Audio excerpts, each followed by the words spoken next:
사도행전 2장 1절에서부터 15절 말씀까지입니다. 다시 사도행전 강의로 돌아왔습니다. 같이 읽겠습니다.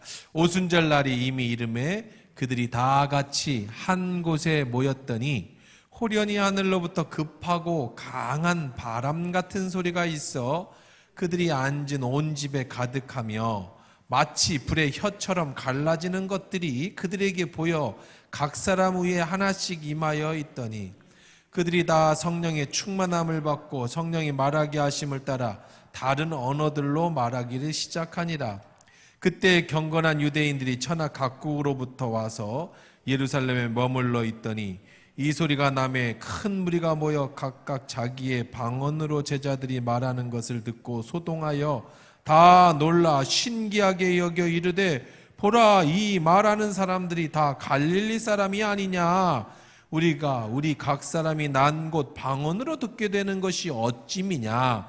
우리는 바데인과 메데인과 엘람인과 또 메소보다미아, 유대와 갑바도기와 본도와 아시아, 프르기아와 밤빌리아, 애굽과 및 구레네에 가까운 리비아 여러 지방에 사는 사람들과 로마로부터 온 나그네 곧 유대인과 유대교에 들어온 사람들과 그레데인과 아라비아인들이라. 우리가 다 우리의 각 언어로 하나님의 큰 일을 말함을 듣는도다 하고 다 놀라며 당황하여 서로 이르되 이 어찌 된 일이냐 하며 또 어떤 이들은 조롱하여 이르되 그들이 세술에 취하였다 하더라. 베드로가 11 사도와 함께 서서 소리를 높여 이르되 유대인과 예루살렘에 사는 모든 사람들아, 이 일을 너에게 알게 한 것이니 내 말에 귀를 기울이라. 때가 제3시니 너희 생각과 같이 이 사람들이 취한 것이 아니요. 아멘. 아니라. 좋으신 하나님 감사합니다. 이제 주의 말씀 들으려고 합니다. 우리 귀를 열어서 하나님의 말씀이 들려지는 은혜의 시간 되게 하옵소서. 예수님의 이름을 기도합니다. 아멘. 우리 지난 한 달 가정의 달로 특별 설교를 했습니다. 말씀을 전했습니다. 한 달의 가정의 달 설교를 통한 결론의 말씀이 뭘까요? 가정이 회복되는 방법, 개인이 회복되어지는 방법, 여러분의 삶이 축복의 사람으로 바뀌는 방법 하나입니다. 하나. 그게 뭐냐? 여러분, 뭐라고요? 바뀌어야 사는 거야. 누가 바뀌어야 된다고요? 내가 바뀌어야 되는 거예요. 남편이 바뀌면 정말 행복하겠어요. 아내가 바뀌면 정말 행복하겠어요. 자녀들이 말 좀 잘 듣고 공부 좀 열심히 하고 정말 자기 앞가림 좀 잘하고 방 청소도 좀 깨끗이 하고 막 그러면 정말 행복하겠어요. 그렇죠? 근데 사람이 중요한 건 안 바뀐다는 거예요. 환경이 바뀌면 내가 행복할 것 같은데요. 환경이 바뀌면 내가 즐거울 것 같은데 안 그렇더라는 거예요. 이스라엘 백성이요, 광야의 그 애굽에서 종 살았습니다. 저렇게 매 맞고 성 쌓고 피라미드 쌓고 국고성 짓고, 그래서 하나님이 그들의 불쌍히 여겨서 환경을 바꿔주셨어요. 가나안으로다가 인도해 주셨습니다. 그래서 그들이 가나안이라는 땅에서 살게 됐습니다. 야, 행복하겠죠. 저렇게 매 맞고 종 살던 사람이 가나안 땅에 내 집 살았으니까, 맨날 새들어 사고 학대받던 사람이 내 집 살았으니까 이제 행복할 것 같죠. 그들이 거기 가서 한 게 뭐예요? 우상 숭배하고 죄 짓고, 그래서 하나님 앞에 벌 받고. 환경이 바뀌는 게 아무 소용이 없더라는 거예요. 뭐가 안 바뀌니까? 사람이 안 바뀌니까 거기가 오히려 또 애굽이더라는 겁니다. 내가 바뀌어야 되는 거예요. 근데 내가 어떻게 바뀌어요? 잘 안 바뀝니다. 차라리 남편 바꾸는 게 훨씬 쉬워 보여요. 왜? 잔소리하면 바뀔 것 같아. 자식 바뀌는데 더 쉬울 것 같아. 왜? 소리 지르고 용돈 안 주면 바꿀 것 같아요. 애들 핸드폰 안 한다고 그러면 핸드폰 뺏어버리고 막 그냥 핸드폰 어플 지워버리고 막 그러면 애들이 놀래갖고 그래서 막 바뀔 것 같아요. 원망만 쌓이죠. 원한만 쌓입니다. 남은 바꾸기 쉬울 것 같은데 내가 안 바뀐다는 게 문제죠. 어떻게 바꾸는가? 이제 다시 사도행전으로 돌아왔습니다. 120명의 성도들이 마가의 다락방에서 기도를 할 때 불의 혀같이 갈라지면서 성령이 각 사람에게 임했습니다. 그 순간 그들이 완전히 변화되기 시작합니다. 성령을 받으니까 완전히 바뀌기 시작하더라는 거예요. 그러니까 결국은 가정의 행복, 여러분의 삶의 축복, 그리고 여러분들의 인생의 행복은 어디서부터 오느냐면요, 내가 바뀌는 데서 오는데, 나는 어떻게 바뀌냐면 성령 받아야 바뀌어요. 여러분이 뭐 학교를 가고 아니면은 뭐 상담사를 찾아가고 정신과 의사를 만나고 약을 먹고 그래서 여러분이 바뀔 수 있습니다만은 그건 정말 어렵고요. 천천히 바뀌겠죠. 완전히 바뀌지도 않습니다. 우리를 완벽하게 한순간에 나를 바꿀 수 있는 능력은 오직 성령님밖에 없어요. 성령 받아야 됩니다. 그들이 어떻게 바뀌었어요? 첫 번째 나타난 현상이 뭡니까? 그들이 방언을 하기 시작합니다. 방언이라는 것을 하기 시작해. 성령을 받으니까. 같이 읽어볼게요. 우리 각 사람의 난 곳 방언으로 듣게 된 것이 어찌, 각자의 방언, 나라 말을 하는 거, 언어를 한다는 거, 외국어를. 우리는 바데인, 메데인, 엘라민, 메소포타미아, 유대, 갑바도기아, 본도, 아시아, 부르기아, 밤빌랴, 애국, 구레네 가까운 리비아, 로마로부터 나그네, 유대, 그 수많은 나라에서부터 6월절에서 이스라엘을 찾아온 사람들이 세상에 그 나라 말이 들리더라는 거예요. 그 말로 하나님의 말씀이 전해지더라는 거예요. 이건 기적 아닙니까? 기적? 그들의 반응이 뭐예요? 그래 된 거 아라비안들이라 우리가 다 우리 언어로 하나님의 말씀을 듣는도다 하고 다 놀라며 당황하며 어찌 된 일이냐? 이게 어찌 된 일이냐? 이게 어떻게 가능하냐? 배우지도 않은 저 사람들이 어떻게 우리나라 말로 하나님의 말씀을 전하느냐? 여러분, 그런데요, 그 중에는 어떤 사람이 있었느냐면요, 한번 15절 한번 읽어보죠. 13절 읽어봅시다. 시작. 또 어떤 이들은 조롱하여 이르되 그들이 세술에 아니 나머지 90%는요, 이 어찌 된 일이냐 놀라며 하나님의 말씀을 들었는데 그 중에 어떤 사람들은 뭐라 했어요? 조롱했어요. 그러면서 세술에 취했다 그래요. 여러분, 여기 아주 굉장히 중요한 의미가 하나 들어 있습니다. 사람은 인생을 살다 보면 온갖 것들이 여러분 뭐 일주일에도 수없이 여러분들에게 인풋이라고 그러죠. 여러분 속에 막 들어옵니다. 뭐 별의별 것이 다 들어와요. 이걸 보세요.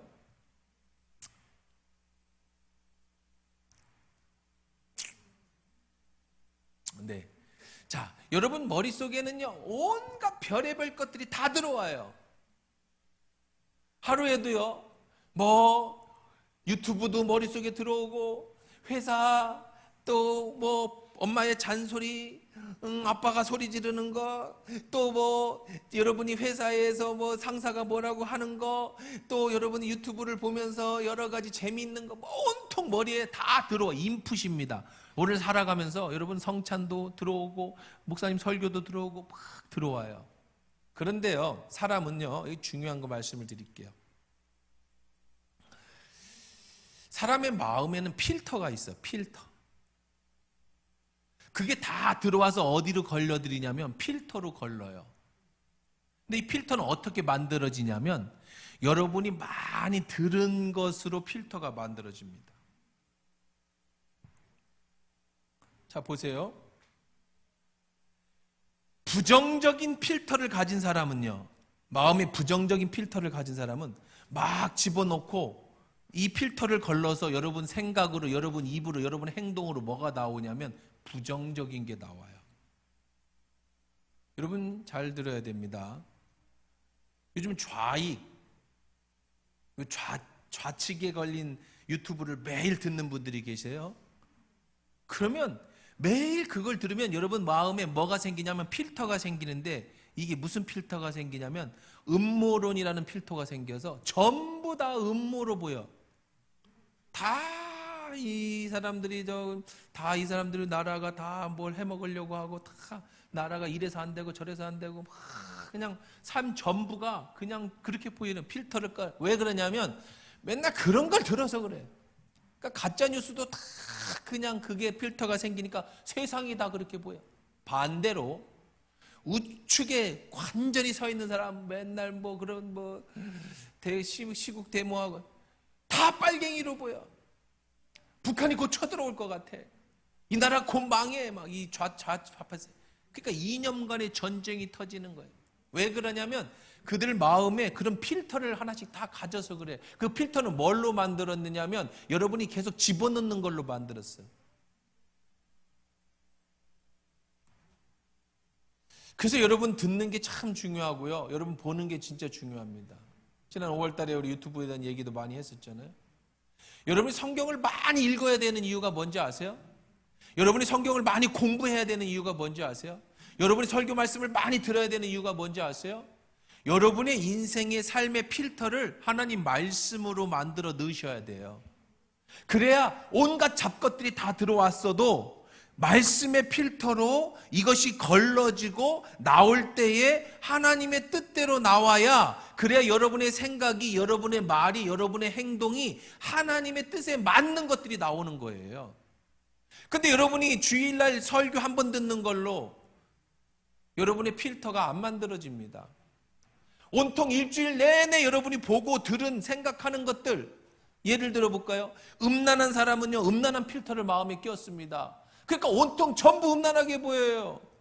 그러니까 판사가 지하철에서 성추행하고 시장이 성추행해서 자살하고, 왜 그렇게 말도 안 되는 일을 왜 저질러요? 그 고위 관료들이 필터가 음란한 필터를 끼워서 그래. 자기 모든 게 다 그렇게 보이는 거예요. 세상이. 돈이라는 필터를 끼워놓으면 전부 돈으로 보이고요. 그래서 여러분 듣는 게 정말 중요한 거예요. 요즘엔 제가 설교를 이렇게 좀 요즘 시대에 맞는 설교를 하려다 보니까 설교를 준비하는 것보다 그림 찾는 게 더 많이 걸려요. 하루 종일 그림만 찾아. 근데 도저히 못 찾겠어. 성경 필터로다가 걸러서 하나님 말씀 나오는 걸 아무리 찾아도 못 찾아서 지금은 AI한테 물어봤지. 그리고 그림 그려라. 요즘 챗GPT 4.0은 그림을 그려줍니다. 야, 내가 설교를 이렇게 하려고 하는데 사람의 머릿속에 다 하나님의 말씀이라는 필터를 통해서, 그래서 결국 하나님의 말씀이 나와야 된다라는 그림을 한번 네가 그려봐라. 그래도 이렇게 그려놨더라고. 그래서 그 많은 1시간 동안 그린 것 중에 제일 좋은 그림을 하나 찾아 든 거야. 자, 그래서 꽃을 좀 세상 잡것으로 바꿔줘. 그랬더니 딴 그림을 막 그려서 에이 놔둬라 그러고.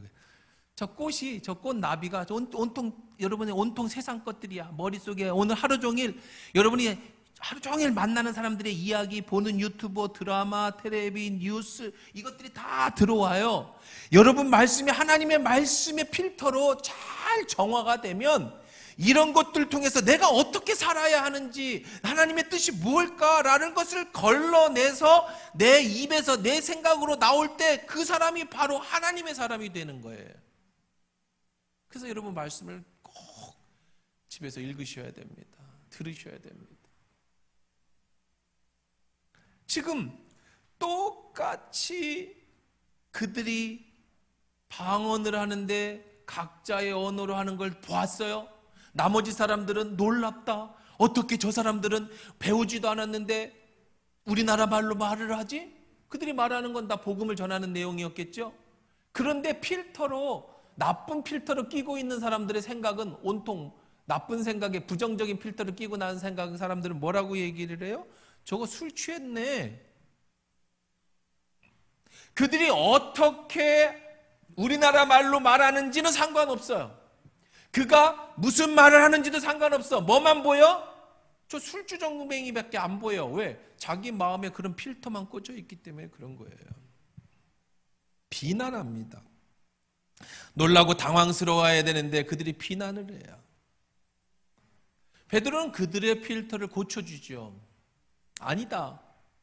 13절 한번 13절 읽어보자. 또 어떤 이들은 조롱하여 이르되 그들이 세술에 취했다 하더라. 자, 베드로가 이렇게 얘기합니다. 같이 읽어볼까요? 시작. 아니. 아직 안 끝났어. 자, 다시 전으로.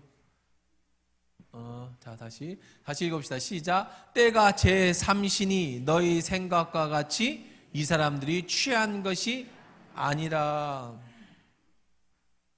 삼신은 9시입니다. 오전 9시. 베드로는 지금 아침이라고 말을 합니다. 그런데요, 저는 이 말씀을 묵상하고 설교를 준비하면서 또 한 번 참 가슴을 때리는 하나님의 말씀이 들은 게 있어요. 베드로가요, 이들이 술 취한 것이 아니라는 그런 변명을 한 적이 없어요. 길게 얘기하지 않습니다. 딱 한마디만 합니다. 지금은 몇 시다? 3시다. 이 한마디로 그냥 평정시켜버립니다. 3시는 우리나라 시간으로 오전 9시입니다. 이들은 현재 시간은 오전 9시야, 09시야. 그러니 이들은 술 취하지 않았어. 이 말 한마디로다가 모든 것을 평정시키죠. 이건 술 취한 것이 아니라는 것을 결론을 냅니다. 그럼 이렇게 얘기할 수 있어요. 낮술은 지혜비애미도 못 알아본다고 옛말에. 우리 그런 게 낮술은. 그리고 진짜 술꾼들은 낮에 술을 먹어요. 왜 그런지 아세요? 그래야 푹 쉬고 저녁부터 다시 달릴 수 있거든요. 저녁이 피크인데 저녁에 달리면 낮에 푹 자야 돼. 자려면 낮술을 먹어야 돼요. 그리고 저녁에 술을 잔뜩 먹으면 아침에 해장을 해야 됩니다. 해장이 뭐냐면 그걸 먹고 또 자야 돼요. 그래야 풀리니까. 술 안 먹으면 잠이 안 오면 깨면 안 되잖아요. 낮술이 그렇게 좋은 겁니다.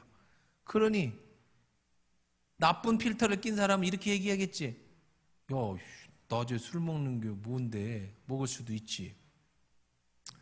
이들이 120명이 다 같이 모여서 밤새 술 먹고 낮에도 술 먹을 수도 있지.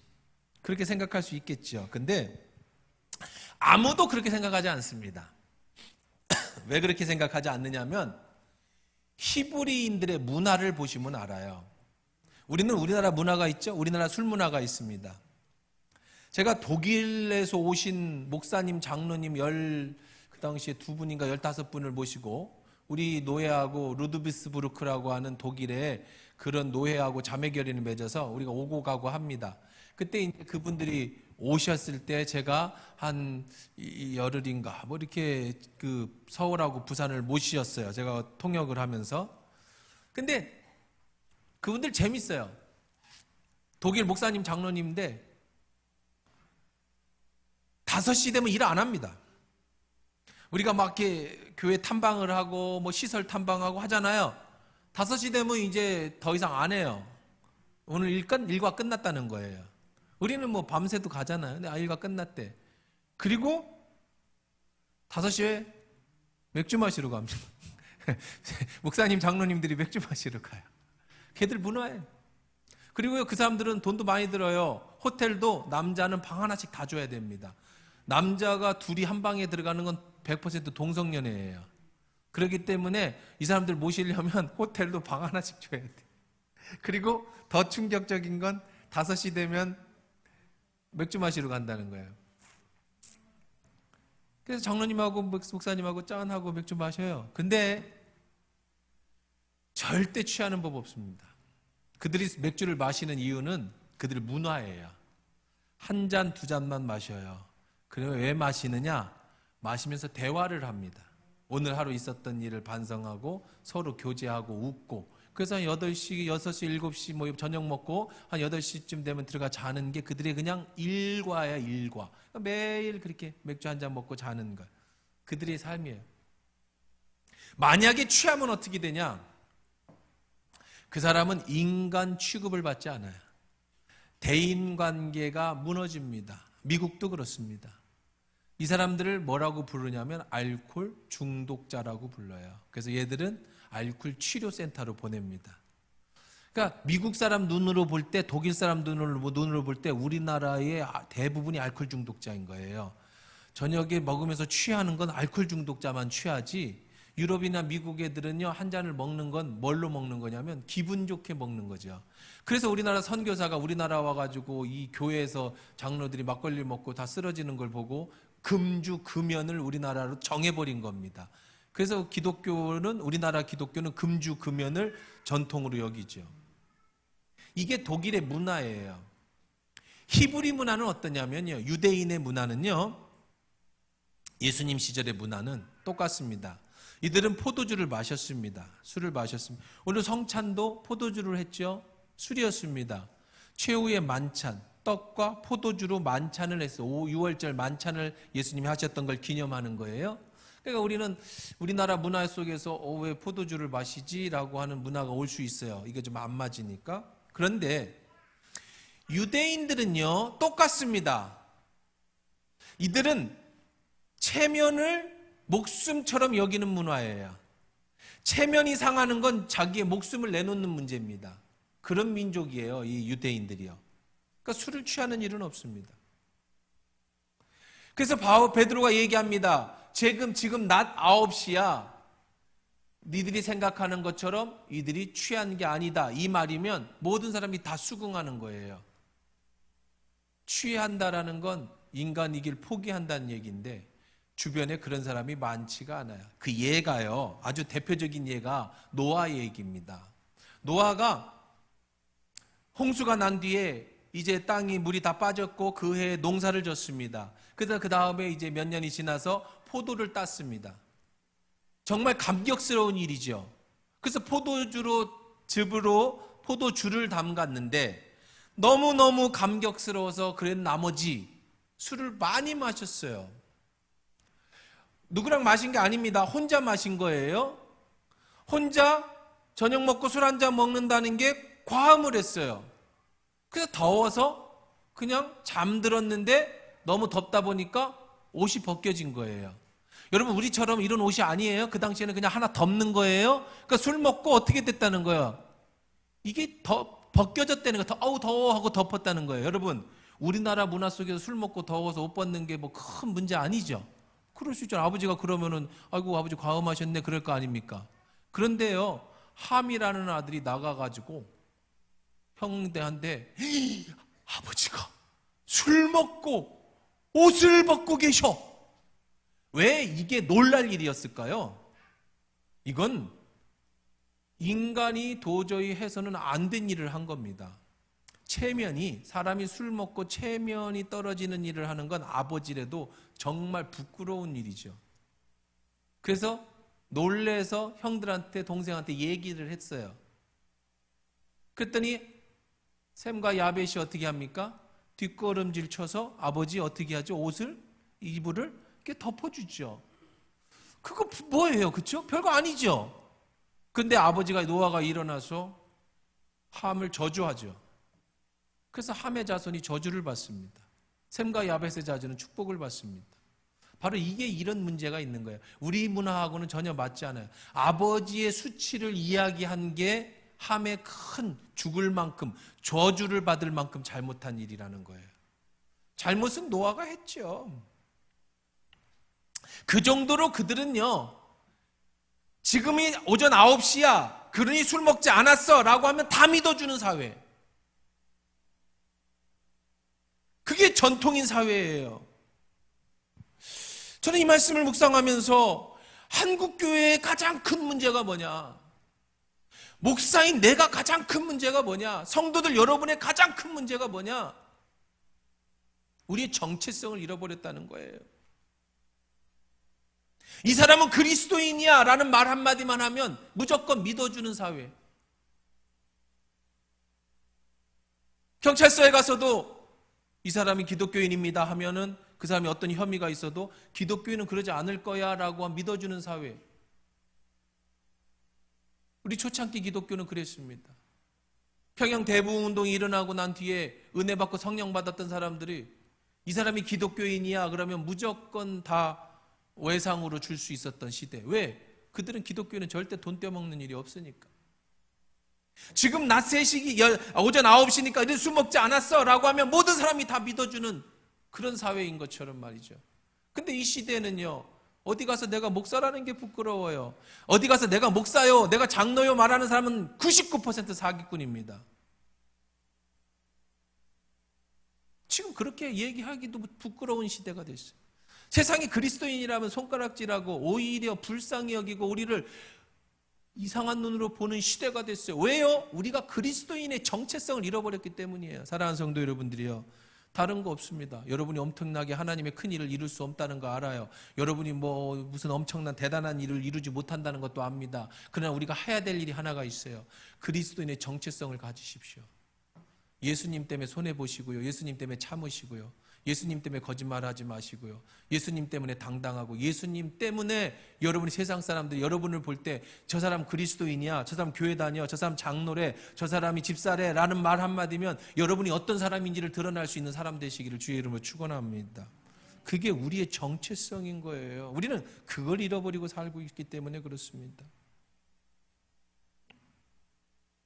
거기다가 히브리인들 이렇게 얘기를 합니다. 바울이 이렇게 얘기해요. 베드로가 이렇게 얘기했죠. 지금은 9시다. 그래요. 9시. 근데 9시면 어떻다고요? 그때가 6월절입니다. 6월절에는 10시까지 금식이 되게 되어 있어요. 그러니까 지금 이들은 술을 먹은 게 아니다라는 뜻입니다. 그렇다면 왜 사람들은 이 성령이 충만해가지고 방언하는 사람들을 향해서 새술에 취했다고 말했을까요? 술 취한 사람과 성령 충만한 사람이 비슷했다는 거예요. 어떤 면이 비슷했을까요? 성령 받은 사람은요, 술 취한 사람의 비슷한 점이 있는데 그게 뭐냐면 용기가 생긴다는 거예요. 자신감이 생긴다는 겁니다. 용감하게 만들어줍니다. 말을 잘하게 만들어요. 우리 처갓집에 가면 우리 손위에 형님이 계십니다. 천사입니다. 아주 유식하시고 하셔요. 나 딱 한 가지, 술 드셔야 유식하고 박식해진다는 거예요. 술을 안 드시면 아무 말씀도 안 하세요. 명절에 술을 드시면 그때부터 종교, 사회, 경제, 문화 모든 것을 섭렵하시죠. 술 깨면 또 아무 말씀도 안 하시고. 왜 그래요? 술이요, 우리를 용기를 줘요. 용기를. 여러분, 열정이라고 하는 단어를 아세요? 열정. 저는 옛날에 30대 때 제 앞에다가 써놓고 다녀요. 열정 김창문 목사, 이렇게 40대 때. 지금 그런 거 안 써놨어요. 왜? 내가 봐도 내가 열정이 없어졌습니까? 옛날에는 열정을 했어요. 저 김열정이었습니다. 김열정.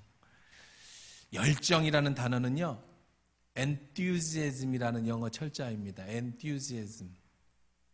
이게 어디서 나온 단어냐면 히브리어 헬라어에서 나온 단어예요. 원어가. 이제 영어 공부할 때 대부분의 원어는요 다 헬라어 이쪽에서 온 거예요. 그래서 이런 걸로 다 단어를 외우는 그런 책도 많아요. 자, n은요 in이라고 하는 아내라고 하는 것을 많이 붙어 있는 단어입니다. 그 다음에 enthusiasm, th 발음이죠. th 발음은요 히브리어의 번디기 발음에서 나온 거예요. 테오스, 하나님이라는 단어가 테오스인데 테오스 여기서 이렇게 변형된 겁니다. 이즘은 여러분 샤머니즘, 페미니즘, 이즘 하잖아요. 이건 우리나라 말로 어떤 사상주의라는 뜻이에요. 그러니까 enthusiasm이라는 뜻은 하나님 안에서 나온 것이라는 뜻이에요. 하나님 안에서 나온 것. 열정이라는 것은요, 사람이 속에서 내 힘보다 더 강력한 에너지는 어디로부터 온다고 사람들은 생각했어요? 하나님으로부터 온다고 생각했어요. 이것을 enthusiasm이라고 얘기합니다. 하나님의 능력이라는 거죠. 세상 단어도 사람이 자기의 힘 외에 더 큰 능력을 행하는 열정은 하나님으로부터 온다. in Christ, 예수 그리스도로부터 온다라고 믿었어요. 성령을 받으면은요, 술에 취한 것처럼 마음에 열정이 생기는 겁니다. 하겠다는 열정이 생겨요. 하고 싶은 열정이 생깁니다. 인생을 살아보겠다는 힘이 생기고 용기가 생기는 겁니다. 내 안에서 하나님의 능력이 나타나는 거예요. 누가? 성령 받은 사람이. 술 취해도 그렇죠? 술 취한 사람이 술에 취하면 능력이 나타납니다. 우통 벗고 강으로 뛰어들어가요. 어디서 그런 용기가 나오는지 말이야. 막 차 오는 데도 막 달려 들어갑니다. 어디서 그런 용기가 나? 말 못한 사람이 말을 막 잘해요. 어디서 그런 용기가 나? 그런 열정이 어디서 나와요? 뭐가 그 사람에게 열정을 줘요? 술이 그 사람에게 열정을 줍니다. 근데 깨면 어떻게 돼요? 근데 다시 옛날로 돌아오고 몸이 더 망가진다는 게 문제죠. 그런데 성령이 내게 임하시면 술 취한 사람의 열정에 몇 배에 해당되는 그 엔투시애즘, 하나님의 능력이 내 안에 나타나게 되는 거예요.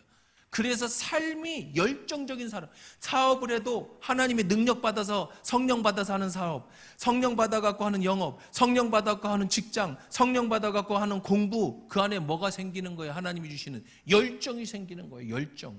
신앙인은요, 성령 받은 사람은 열정이 생겨요. 교회 봉사도 열정적으로 합니다. 누가 시켜서 안 합니다. 내가 해야 돼. 만약에 하지 말라고 그러면은요, 참을 수가 없어요. 내가 주의 일을 하고 싶은데 누가 못하게 하면 왜요? 내 안에서 성령의 엔투시애즘, 열정을 불어일으키거든요.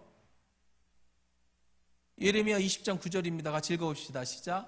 내가 다시는 여호와를 선포하지 아니하며 그의 이름을 말하지 아니하리라 하면 나의 마음이 불붙는 것 같아서 골수에 사무치며 답답하여 견딜 수가 없고. 이들이 성령을 받아 놓으니까 그들이 방언으로 하나님을 전하기 시작하는데 그 열정이, 엔투지애즘이 술 취한 사람처럼 들어가는 거예요. 그 다음에요, 이들에게 뭐라고 얘기하냐면 새 술에 취했다고 그랬어요. 새 술. 그냥 술에 취했으면 새 취했다고 그러지 앞에 왜 새 술이라고 번역을 했을까요? 새 술이라는 단어는 뭐냐면요, 이 새 술이라는 단어는요, 글리쿠스래. 글리쿠스. 헬라어로 글리쿠스. 이 글리쿠스라는 거는요, 영어로 글로코스라는 게 있어요. 여러분 조금 들어보신 분들, 요즘에 어떤 무슨 몸에 좋은 그 약 같은 거나 아니면 관심 있으신 분 한 번씩 들어보셨을까요? 글루코스가 뭐예요? 단당류, 설탕을 글루코스라고 합니다.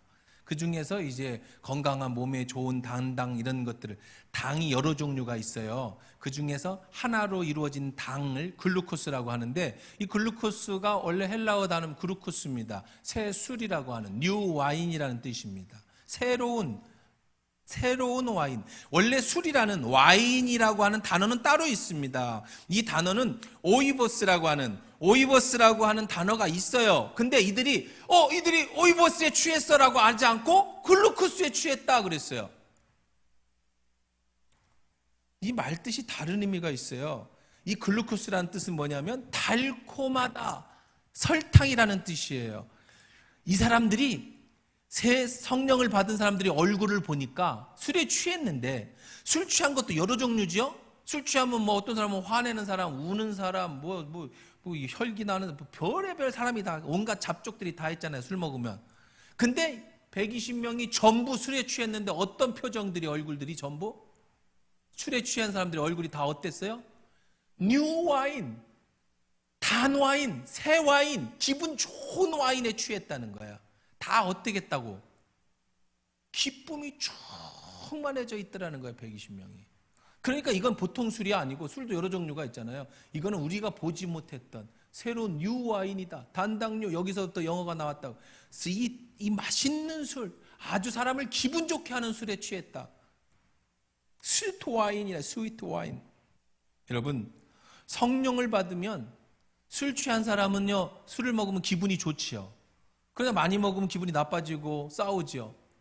그러나 성령을 받은 사람은 하나님이 주시는 참 평안, 하나님이 참 주시는 그 글루코스가 계속 유지된다는 거예요. 취하게 깨지 않고. 인생이 행복해지죠. 인생이 기뻐지죠. 환경이 바뀌는 게 아니라 내가 바뀌는 거예요. 이게 바로 성령 받은 사람들의 증거였다는 거예요. 오늘 말씀 정리해 보십시다.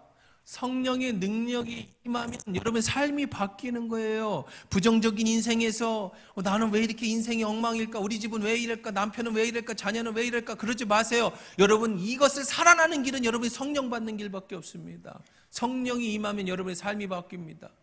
두 번째, 여러분의 생각에요, 필터를 하나님 말씀으로 걸으십시오. 그러기 위해서 말씀을 읽으셔야 합니다. 계속 요즘 암송하고 계십니까? 여러분 계속 요즘 녹음하고 계십니까? 시작하시고요. 성경 읽기 시작하십시오. 매일 묵상 시작하십시오. 새벽기도 나오십시오. 주일 예배 잘 참석하고 수요 예배 금요일에 나와서 말씀을 들으십시오. 그래야 여러분의 필터가 하나님 말씀으로 바뀝니다. 성령이 내 안에 있으면 삶에 열정이 살아납니다. 요즘 자꾸 여러분 축축 처집니까? 늙어지면서 세상 살맛이 안 납니까? 왜 자꾸 내 삶의 기쁨과 열정이 사라졌습니까? 성령을 받으십시오. 성령은 여러분에게 엔튜지애즘, 열정이, 하나님의 능력이 나타나게 해줘요. 성령이 내 안에 계시면 새술에 취한 것처럼 여러분의 인생의 행복과 기쁨으로 변하게 됩니다. 이런 성령의 역사가 여러분 안에 일어나길 주의 이름으로 축원합니다.